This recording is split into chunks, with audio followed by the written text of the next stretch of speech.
આજે જિલ્લા સેવા સદન કલેક્ટર કચેરી નર્મદા ખાતે જિલ્લા સંકલન એવં ફરિયાદ નિવારણ સમિતિની બેઠક હતી અને આ બેઠકમાં પદાધિકારી સહિત જિલ્લાના તમામ વર્ગ એકના અધિકારીઓ ઉપસ્થિત હતા અને એમાં નર્મદા જિલ્લાના લોકોના હિતને લઈને અનેક પ્રશ્નોની ચર્ચા થઈ, જેમાં અમે પણ ભાગ લીધો હતો.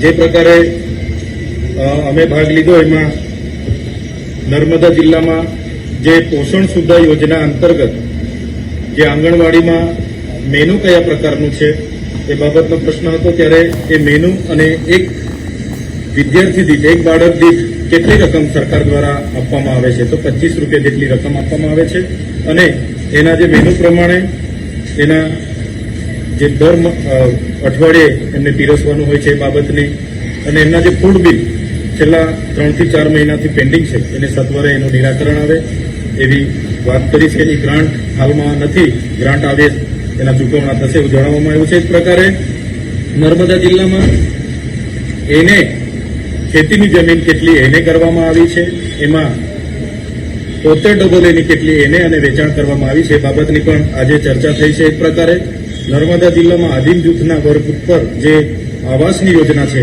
એમાં આવાસની યોજના પૂર્ણ થઈ છે, પણ અમુક નાના મોટા દરવાજા બારીના કામના લીધે ત્રીજો હપ્તો બાકી છે.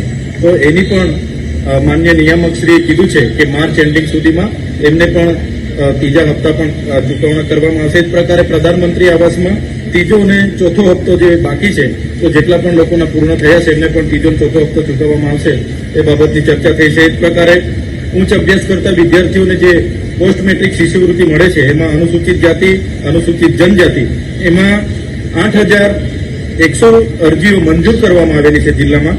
એમાંથી માત્ર 2,935 લોકોને જ સ્કોલરશીપ મળી છે. ત્યારે મેં મદદનીશ કમિશનર શ્રીને કીધું છે કે આ ફેબ્રુઆરી પૂરો થવાનો અને માર્ચની એન્ડિંગ પણ આવે એના પહેલા જેટલા પણ બાળકોની પોસ્ટ મેટ્રિક શિષ્યવૃત્તિ એમના હવાલેથી પેન્ડિંગ છે એ સત્વરે પૂરી કરવામાં આવે એ પણ અમે કીધું છે. એમણે કીધું કે ગ્રાન્ટ નથી તો અમે સરકારમાં એમના મંત્રીશ્રીને પણ રજૂઆત કરીશું. આદિજાતિનું આટલું મોટું બજેટ છે ને અહીંયા ગ્રાન્ટ ના હોય એ તો ના ચાલે, એટલે અમે મંત્રી અને સરકારને પણ વિધાનસભામાં આ બાબતનું ધ્યાન દોરીશું.